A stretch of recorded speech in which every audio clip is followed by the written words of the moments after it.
E é uma pesquisa que aponta o transporte público como grande vilão na disseminação da variante Ômicron do coronavírus. Nós temos detalhes sobre essa pesquisa ao vivo, direto do Rio, com a Paula Martini. Bom dia, Paula. Esse estudo foi feito pela Sociedade Brasileira de Controle de Contaminação, a pedido aqui da CNN. Segundo a entidade, a renovação do ar nos veículos é insuficiente para impedir o contágio. E, além disso, quem anda de transporte público ainda enfrenta muitas vezes aglomerações, janelas fechadas e pessoas sem máscara. São fatores, claro, que contribuem ainda mais para a transmissão da Covid-19. E a Bruna Carvalho tem, então, os detalhes sobre esse assunto. Olá, esse estudo da Sociedade Brasileira de Controle de Contaminação usou como base um transporte público como um ônibus, por exemplo, com capacidade para 45 pessoas sentadas e 50 pessoas em pé. O ideal seria que fosse injetado cerca de 243 litros de ar novo por segundo para evitar contaminação, então, pelo vírus da Covid-19.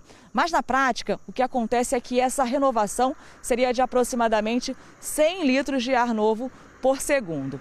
Nós procuramos especialistas, infectologistas que estudam o assunto e eles reforçaram que o transporte público realmente é um vilão quando a gente fala de contaminação, principalmente falando então da Covid-19.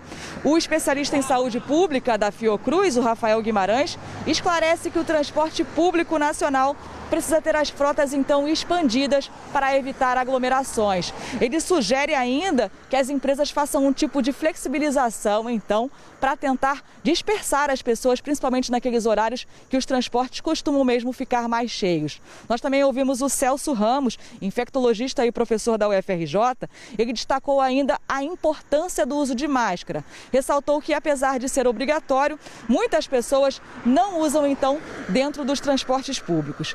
Em relação a esse perigo, essa questão do contágio dentro do transporte público, nós pedimos um posicionamento da FETransport, do metrô e também da Supervia, mas até o momento não tivemos resposta.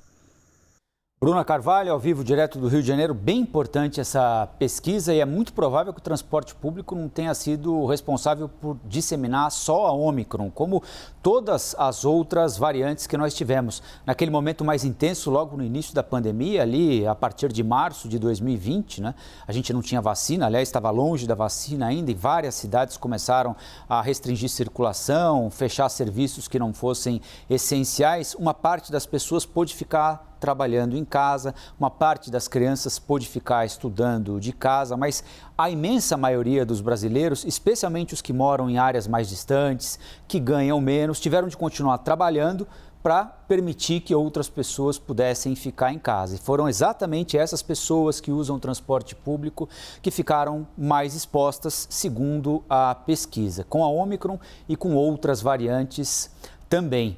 Aliás, muitas prefeituras lá em 2020, ao invés de aumentar o número de ônibus à disposição para tentar diminuir a superlotação, que já é um problema crônico do transporte público no país, diminuíram o número de ônibus em circulação. As prefeituras diminuíram o número de ônibus, o que fez com que as pessoas ficassem ainda mais juntas, provocando mais aglomeração, respirando o mesmo ar e se infectando ainda mais. As pessoas que tiveram de sair de casa, que não tiveram opção, tinham de trabalhar para possibilitar que uma minoria pudesse ficar em casa.